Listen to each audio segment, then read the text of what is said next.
Highlight ಮಾಡೋಕ್ಕೆ indicators ಇದೆ. ಜೊತೆಯಲ್ಲಿ 2 ಮೋಡ್ಗಳಿರ್ತವೆ. ಇಲ್ಲಿ ಹಜಾರ್ಡ್ ಅಂತ ಇದೆ, ಆನ್ ಇದೆ, ಜೊತೆಯಲ್ಲಿ ಕಾನ್ಸ್ಟೆಂಟ್ ಸ್ಕ್ರೀನ್ ಇದೆ, ಟ್ರಾಕ್ಷನ್ ಕಂಟ್ರೋಲ್ ಬಟನ್ ಇದೆ.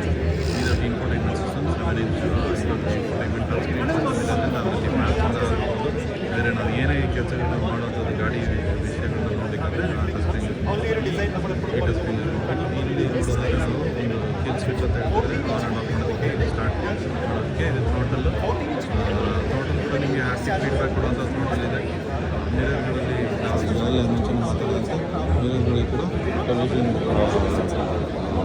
ಕೊಲಿಷನ್ ಅಲರ್ಟ್ ಕೊಡುವಂಥ ಕೆಲವು ವಿಷಯಗಳನ್ನ ಸೆನ್ಸರ್ಗಳನ್ನ ರಡಾರ್ಗಳನ್ನ ಹಾಕಿ ಅಳವಡಿಸಿರೋದ್ರಿಂದ ಗಾಡಿ ಸ್ವಲ್ಪ ಫ್ಯೂಚರಿಸ್ಟಿಕ್ ಆಗಿದೆ ಅಂತಂದ್ಬಿಟ್ಟು 1,20,000 ನೀವು ಎಂಟಾರ್ಕ್ ಆಗ್ಬೋದು ಅಥವಾ ಆಕ್ಟಿವ್ನೇ ಆಗ್ಬೋದು ಅಥವಾ ಬೈಕ್ಗಳು ತಗೊಳ್ಳೋದಾದ್ರೂ ನಿಮಗೆ ಅದನ್ನೇ ಕೆಲವು ನೋಡೋದಾದ್ರೆ ಎಷ್ಟೋ ಗಾಡಿಗಳು ಸಿಗುತ್ತೆ. ಆದರೆ ಈ ಥರ ಗಾಡಿ ಎಲೆಕ್ಟ್ರಿಕ್ಕಾಗಿ 260 ಕಿಲೋಮೀಟರ್ ಕೊಡುವಂಥ ಗಾಡಿ ತುಂಬ ರೇರ್ ಸಿಗೋದು. ಹಾಗಾಗಿ ಇದು ಒಂದು ಒಳ್ಳೆಯ ಅವಕಾಶ. 1,20,000 1000 ಕಸ್ಟಮರ್ಗಳಿಗೆ ಮಾತ್ರ ಕೊಡಲಿಕ್ಕಿದ್ದಾರೆ. ಹಾಗಾಗಿ ಮಾಡಿದೆ ಬುಕ್ ಮಾಡಿ ತುಂಬ ಚೆನ್ನಾಗಿದೆ ಗಾಡಿ ಬರ್ತಿದೆ ಅಂತ ಹೇಳ್ಬೋದು ನಾನು.